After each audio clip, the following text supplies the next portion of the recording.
Kami juga sudah terhubung dengan pengamat politik sekaligus Direktur Eksekutif Indobarometer Muhammad Kodari. Selamat siang, Bang Kodari. Selamat siang. Bang Kodari, rencananya PDIP ini mengumumkan Ganjar Pranowo sebagai capres. Ini hari ini setelah sebelumnya juga tarik ulur, alot begitu. Dari pandangan Anda seperti apa? Apa hitung-hitungan politiknya seperti apa sebenarnya? Kalau dari segi elektabilitas, ini bukan sesuatu yang mengejutkan ya. Karena kan memang sudah kira-kira setahun Mas Ganjar ini merupakan capres yang elektabilitasnya masuk 3 besar. Dan karena itu memang kompetitif untuk bersaing dalam Pilpres 2024. Walaupun terjadi penurunan elektabilitas pasca batalnya Piala Dunia U20 begitu. Tetapi memang kalau kita bicara PDI Perjuangan, dengan variabel pertimbangan bahwa PDI harus mengajukan calon presiden, maka opsi yang tersedia itu cuma Ganjar Pranowo, ya. Karena kalau kita bicara keduanya bukan kader PDI Perjuangan. Prabowo kadernya Gerindra, kemudian Anies Baswedan bukan kader PDI Perjuangan, dan pada hari ini notabene memang sudah dilamar oleh Partai Nasdem ya, dan 3 partai lainnya. Dan kampanyenya itu adalah perubahan yang notabene bertentangan dengan Pak Jokowi yang merupakan kadernya PDI Perjuangan. Jadi saya kira kalau bicara soal nama, ini bukan kejutan, ini hanya mengkonfirmasi dugaan-dugaan kita selama ini. Barangkali yang agak surprise adalah soal tanggal 21 April. Karena apa? Karena selama ini kan wacananya akan diumumkan bulan Mei atau bulan Juni, tapi ternyata kemudian diumumkan lebih cepat, yaitu tanggal 21 April. Dan mungkin sedikit tidak terduga juga bahwa ini diumumkan 1 hari sebelum Lebaran.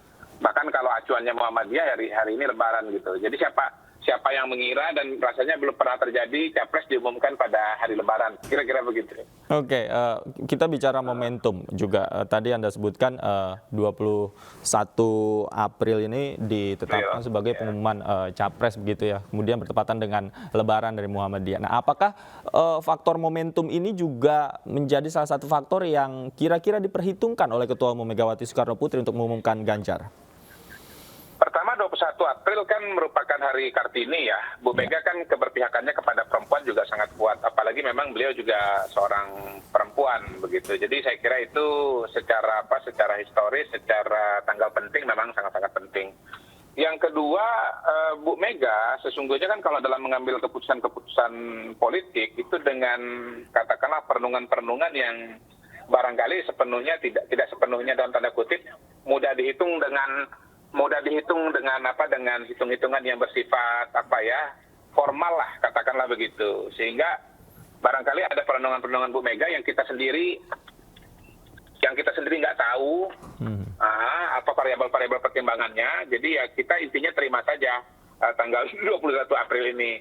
Tetapi kalaupun misalnya mau dihitung secara politik, menurut saya penting untuk kita lihat perkembangan politik yang lain ya. Misalnya kenapa nggak Juni atau Mei begitu. Barangkali misalnya ada wacana bahwa relawan Jokowi yang menyelenggarakan musra atau musyawarah rakyat itu akan mengumumkan hasil musra mereka pada kalau tidak salah tanggal 14 Mei. Nah, barangkali musra itu dihitung juga sebagai sebuah variabel yang bisa mempengaruhi dinamika politik begitu. Jadi daripada misalnya musra mendikte atau mewarnai pilihan capresnya PDI Perjuangan, maka kemudian PDI Perjuangan malah duluan mengeluarkan capres untuk mewarnai hasil musra gitu loh. Memang musra bukan partai politik, dia relawan, tetapi kita tahu bahwa relawan merupakan elemen penting dari pendukung Pak Jokowi dan juga merupakan salah satu mesin politik yang penting dalam Pilpres 2019 dan tentunya juga berpengaruh di 2024 yang akan datang. Itu sementara analisanya. Oke, Bang Kodari, kalau kita tarik ke belakang sedikit, yang menarik adalah ketika polemik kedatangan timnas Israel pada Piala Dunia U20. Nah, Ganjar di situ juga kemarin sempat menjadi sorotan. Nah, yang lebih menarik lagi bahwa itu digadang-gadang atau disebut-sebut sebagai ujiannya Ganjar dari PDI Perjuangan. Apakah dia setia dengan sikap partai dan lain sebagainya. Apakah ini juga menjadi salah satu faktor penilaian Ganjar telah lulus untuk dicalonkan sebagai capres dari internal PDI Perjuangan? Saya pikir itu sangat-sangat logis ya, dan memang itu sejalamen yang sudah pernah kita bicarakan juga, bahwa sebetulnya sikap Ganjar terhadap penolakan tim Israel itu merupakan batu uji dari PDI Perjuangan atau khususnya Bu Mega terhadap loyalitas seorang Ganjar Pranowo. Kita tahu bahwa di PDI Perjuangan dan bagi Bu Mega elemen loyalitas itu sesuatu yang penting dan masuk kategori aspek kualitatif lah dari pemilihan calon presiden. Kita tahu bahwa pemilihan calon presiden itu ada variabel kuantitatif, itu hasil survei, kemudian ada variabel kualitatif, salah satunya adalah soal loyalitas. Dan memang barangkali juga Ganjar dianggap lulus, dan hal tersebut menjadi percepatan bagi PDI Perjuangan dan Bu Mega untuk mengambil keputusan. Dan barangkali juga penurunan suara Ganjar pada pasca pembatalan Piala Dunia U20 itu merupakan sesuatu yang jadi pertimbangan bagi PDI Perjuangan untuk bergerak, ya. Kalau nggak salah ini nanti backdrop acara ini nanti judulnya Solid Bergerak untuk Indonesia Raya. Ini kalau saya nggak dapat, kalau nggak salah nih, ini udah dapat bocoran nih gitu ya. Backdropnya Solid Bergerak untuk Indonesia Raya. Artinya apa? Penurunan Ganjar ini mau ditahan, bahkan mau dinaikkan lagi oleh PDI Perjuangan. Dengan cara apa? Dengan cepat-cepat mendeklarasikan Ganjar dan diikuti dengan instruksi agar kader-kader PDI Perjuangan mensosialisasikan Ganjar, begitu loh. Jadi itu justru barangkali kompensasi dalam tanda kutip bagi sikap Ganjar yang berakibat pada turunnya elektabilitas dan mau dijawab dengan deklarasi dan lalu bekerja di lapangan untuk menaikkan Ganjar Pranowo kembali menjadi nomor 1 di survei-survei seperti sebelumnya. Itu analisa saya. Oke, Bang Kodari, jika memang Ganjar digadang-gadang menjadi capres dari PDI Perjuangan, kita lihat siapa yang kira-kira klop dengan Ganjar berpasangan sebagai cawapresnya, Bang Kodari? Saya punya bayangan dan punya kepercayaan bahwa PDI Perjuangan itu punya naluri untuk berkoalisi dengan Nahdlatul Ulama, ya, dengan Islam tradisional, begitu. Nah, apakah kemudian Nahdlatul Ulama ini berupa orang Nahdlatul Ulama saja atau dengan partai politik berlatar belakang Nahdlatul Ulama, tentu ini akan menjadi PR berikutnya dan akan menjadi pertanyaan menarik berikutnya, siapa orang itu gitu. Kalau kita bicara partai yang basisnya NU kan ada dua, satu PKB, dua P3. Yeah. Nah, PKB itu pada hari ini sudah dengan Gerindra. P3 itu dengan KIB dan KIB sementara merapatnya juga ke Gerindra, ke Prabowo, begitu. Karena itu menjadi pertanyaan apakah PKB akan geser ke PDI, apakah P3 geser ke PDI, atau misalnya tetap tidak geser tetapi PDI Perjuangan mencari sosok dengan latar belakang Nahdlatul Ulama gitu. Nah, kan ada banyak nama-nama yang potensial digandeng sebagai cawapres dengan warna atau menjadi bagian dari keluarga besar Nahdlatul Ulama.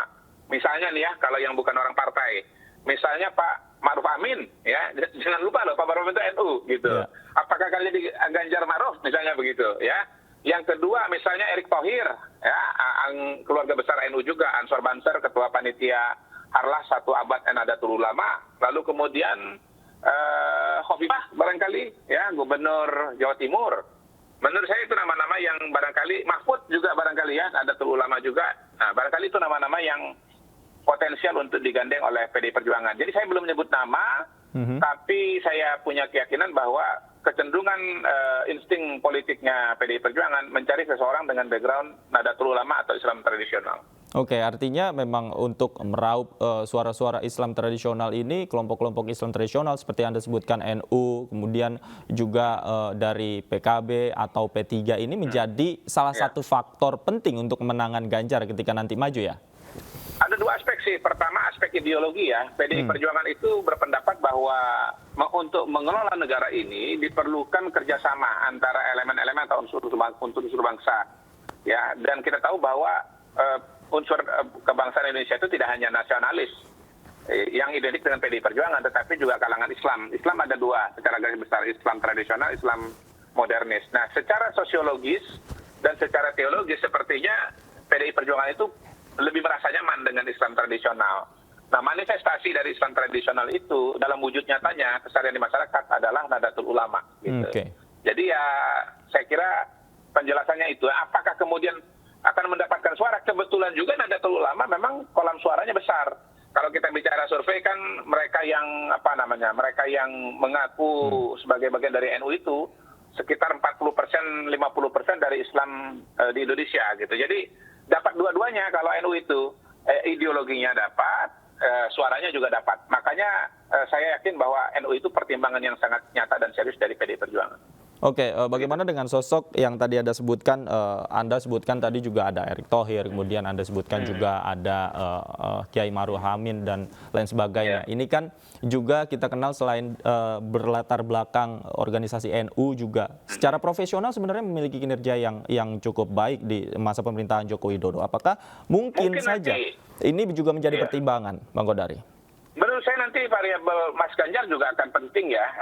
Pendapatnya pasti akan ditanya, nyamannya dengan siapa gitu. Nah, kalau Mas Ganjar yang ditanya, saya kira jawaban yang potensial itu adalah Erick Thohir. Kenapa begitu? Karena selama ini kalau kita perhatikan ya 2-3 bulan ya terakhir ini, Ganjar itu paling sering tampil dengan siapa? Dengan Erick Thohir gitu ya.